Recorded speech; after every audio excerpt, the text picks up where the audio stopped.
something good for us because then apparently it's no longer patriarchal, which means we think capitalism has now absolved itself of all of its problems. This is not a good way. This is not a good way of politics. You can cross by the particularism analysis from the criticism whenever they fixate on one particular problem means whenever we achieve that one particular solution, we stop focusing on everything else. Means we don't actually resolve anything. This has two implications. The first is that it means that the affirmative is unable to resolve anything because they only fix it on a particular problem. Means they never resolve the universal issues. But secondly, it means that it turns 100% to the affirmative because in a world where we only focus on particular problems, means that capital becomes self-correcting and then usurps any ground that we've already gained. Means that there's no risk of any sort of solvency to the affirmative and turns 100% to the app. They have also created the ethics are impossible under systems of capital. Means that all of the ethical conclusions that the affirmative tries to come to are ethical answers provided to by systems of capital. Means that there's no risk of sort of impact because these are just things we have been told will happen in the world of capital. Furthermore, turns 100% to the affirmative because they come from an ethically bankrupt position just because of the ways in which that capital manipulates their reputation. There's no risk that they get access to any of their arguments. And now they say they don't defend the because the U.S. doesn't do anything, but it's about the way in which they portray the United States and the way in which they create a solution. They say they fixate on one particular aspect of the military, one particular problem in the military. That this ignores the use of violence that the military is committed against countless population. Things like genocide as well means that they need that whenever we allow capital to just talk about patriarchy, that they can the capitalism can continue to commit acts of genocide and usurpation of sovereignty in other nations, and we just ignore that because we think that capitalism is good. Next, they say that they displace patriarchy. I don't think they get access to that because the ethics argument in the world today have conceded that ethics are impossible under systems of capital. There's absolutely no risk that they actually get access to any sort of solvency. They say that they don't love our state of anything, but read their plan text. Vote Av to establish this round as a utopian resistance. This is the epitome of impossible demands. The idea that we can force the state to do something utopian whenever in reality utopianism is impossible. This is the definition of an impossible demand. Means that they create an interpassivity within the subject whereby they begin to love systems of capital because they think they've done something good for themselves, good for us. Means that they stop fighting against the system. Turns 100% of case. And I think that probably acts as another evidence to whatever being probably solves this argument because whenever we put ourselves in opposition to the state means we withdrawing ideological support from capital means that we would just place ourselves in opposition to capital in a way in which we would be able to actively resist this type of capitalism. Now go to when they talk that they maintain 75% of the military, this is an active resistance, but that they only remove one. This also functions as a masking link to a gauntlet. First, they say that the case, they're after a huge portion. They're only talking about the Air Force. They are glossing over the patriarchy of all the other branches as well as the plethora of other issues that all these other branches have. Because they don't actually engage in that universal discussion we say is critical. They also say they're but they actually make some type of criticism of our argument is that not whenever you allow the state to mask over and gloss over all the other parts of this committee means that there's no risk of them actually solving this. They maintain, or their argument, their utopian position would maintain 75% of the military. Their discussion centers on 1/4 of the military, which is not enough to guarantee the type of discussion. Furthermore, it's probably the reason why they link to the criticism. This is particularly true when our analysis has to do with like the army and like the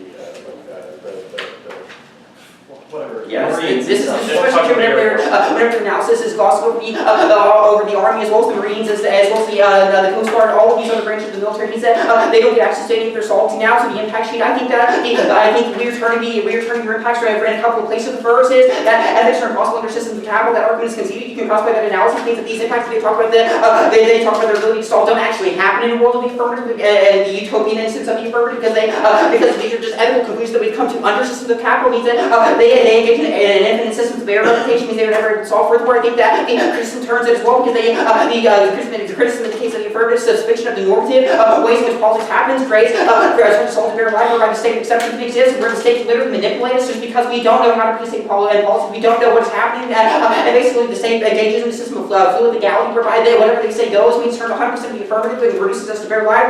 Whenever we are bare life, So who is affected in the state of exception? Like who specifically? Homo soccer. People who have been reduced to bare life.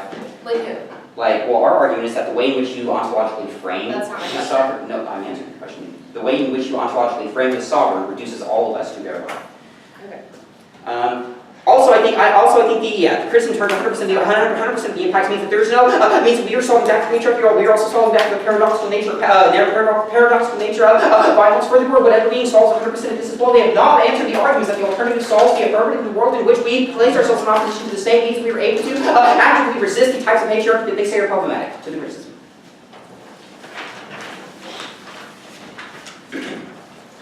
They classify their role about. They say patriarchy masks and influences other conditions. These arguments that ontology is our question. Their role about is begging the question of ours, which means we question the system itself. We question the existence of sovereign ontology. Means we are questioning the ability for the sovereign to actually weigh and influence our decisions. We means our role fallacy is a prior question. They also say that they're not radical in the dead, and that our role about doesn't solve their impacts. But our argument is that as the ways in which the ontologically framed sovereign is a way as benevolent means that they are always going to be linking to the Christian they never able to solve. Now to the links.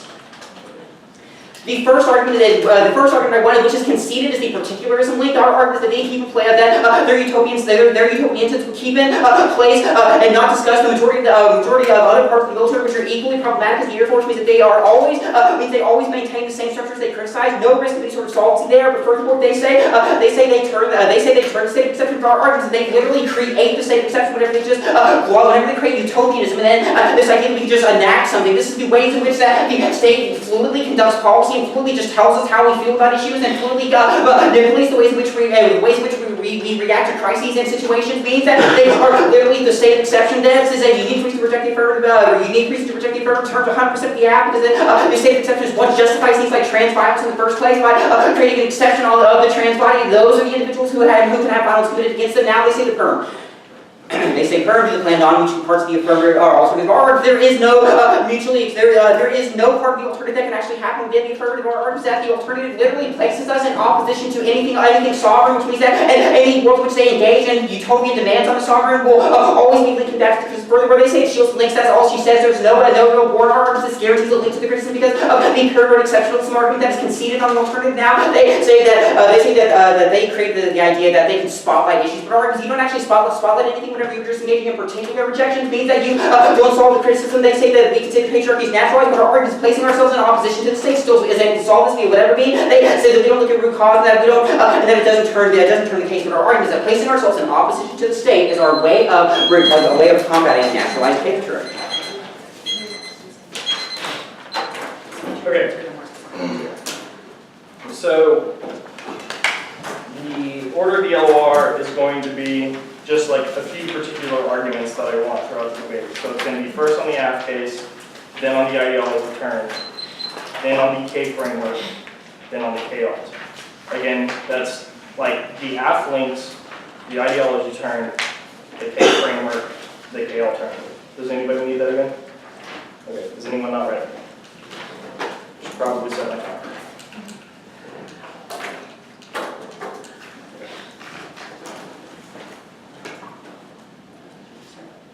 UT Tyler HJ wins this debate round because of 4 damning concessions coming out of the MG. The first is going to be on the link analysis that I do in the LOC, indicating that they maintain 75% of the military and intuitively about 95% of the state. This means that we are automatically granted our masking link to the Agam and K because they indicate that they are solving back for like this problem of like patriarchy, or at least they are going to be the key starting point. But this is not going to be true whenever they are like allowing 95% of the reason we indicate these problems exist in the first place to continue existing. This also means that they don't get a perm because all our counter indicates that we are in total opposition to the state, and insofar that they maintain at least 95% of it, that means they probably can't perm because they're maintaining the system. The second argument that we want to go for, and this is going to be on the ideology turn, is the fact that ethics are impossible under systems of capital. First, this is not freaking breathed on in the MG. They do not allow them to do any analysis on this on the PMR. They had 8 minutes to respond to this. They don't even talk about the B subpoint coming out of the first term, which means that ethics are impossible under a system of which they make capitalism appear benevolent. This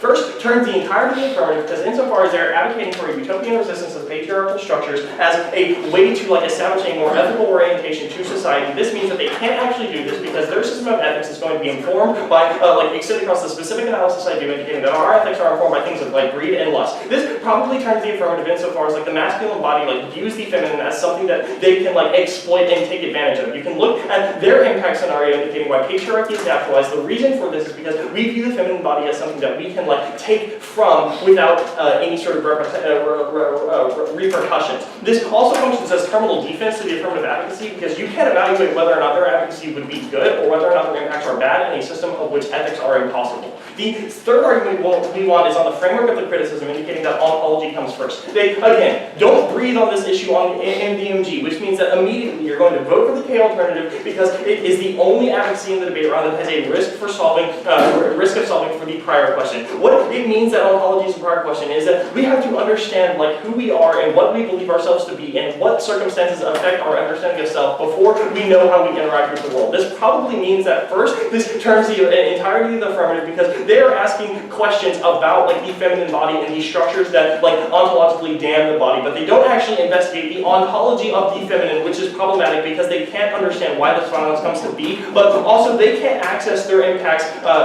because they don't take, like, they can see the analysis that ontology comes first, which means that if they want to do any sort of patriarchy analysis, it should probably have started from an ontological point, which it doesn't, which means they don't get any like of their affirmative. Now, the fourth argument we want to go for is going to be on the alternative sheet of the criticism. Again, this seems kind of consistent out of the MG. They don't breathe on the number 2 point coming out of the alternative, which is literally, and I quote, the alternative is the sole way to solve the affirmative. They indicate that we don't solve, but their only indication of why this is true is because we don't read an alternative solves argument. However, look at your flow coming out of the LOC. This is the number 2 on the D sub point of the K. We clearly say this. The alternative is the only way we're going to solve for this because putting ourselves in opposition to the state is the only way to actually denaturalize the systems of patriarchy because our arguments that go concede is the state is probably the perpetuator of things like patriarchy and only what ever being, which is saying fuck what the state codifies as life, fuck the politicalization of our life, is the only way we're going to solve back for this. This means that you immediately vote on the alternative because you're, we have conceded solvency arguments that the alternative solves back for the criticism. We also have conceded solvency arguments that the alternative solves back for the affirmative. So even if you're buying 100% of the app case, which you probably shouldn't be, you're still going to vote for the alternative because we're the only advocacy in this debate round that has any propensity to solve back for the impacts of the criticism or the impacts of the alternative. So I urge you for an opposition battle. Okay.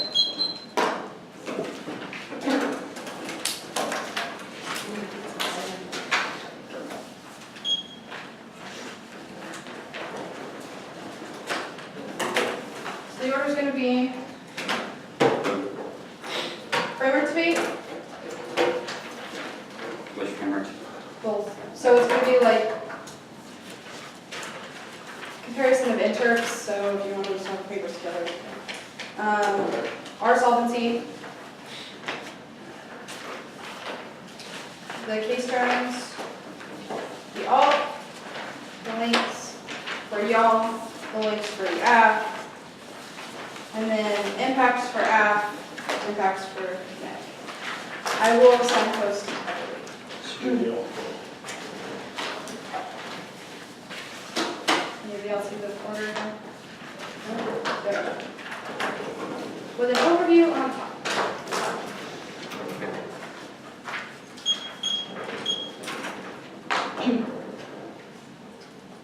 Everyone ready?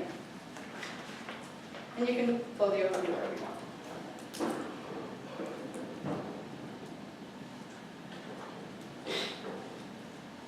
This is an easy vote for Lewis and Clark at the point where the alternative is essentially Plan Plus, right? At the point where the alternative rejects the state, and that's exactly what the PMC is doing, right? We're saying that the state is doing all these horrible things and we should reject it, right? We're discussing how the state is bad. We don't utilize the state in any way, shape, or form. It probably means that this is an easy vote for the permutation. The app solves the K, but the K does not solve the app. This is an easy vote. On framework debate, I'm sorry, that's your overview. No, you're totally I feel like this is important. No, you're totally That's like almost entirely new.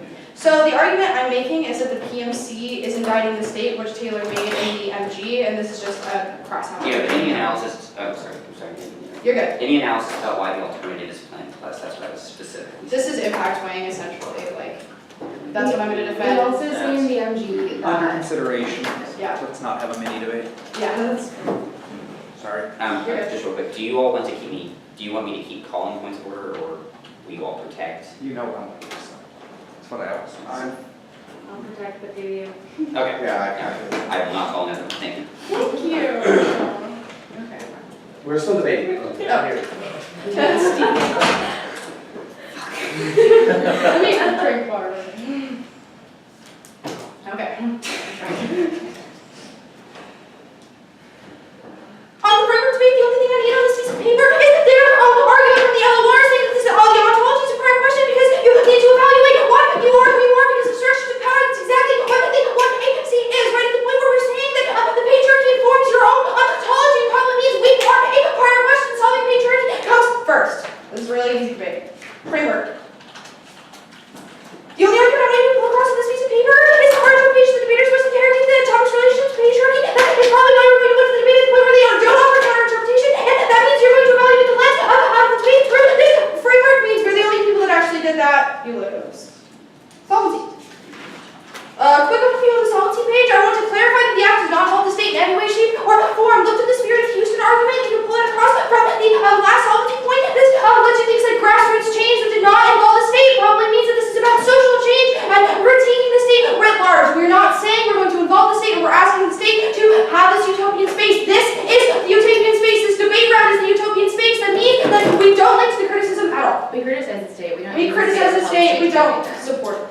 On the solvency debate, line by line, the only argument they have in this piece of paper is that utopian space involves the state. You can cross the line. I'm going to overview this and again, Taylor answers this. The next argument they have on this piece of paper is we're not a methodology, but we are. Utopian resistance through third wave feminism is like an ideology. That's ridiculous. Pull across all the solvency arguments and go completely draw, and that the rule of balance, the judge from the team, there's no logical practice. Best challenge the intersection to patriarchy point where we win. The word prior question ontology. That's your rule of the ballot. You can cite right there. They say ethical conclusions are impossible in that terms are. I'm answering that. Okay, sorry. You're good. The next one, the terms.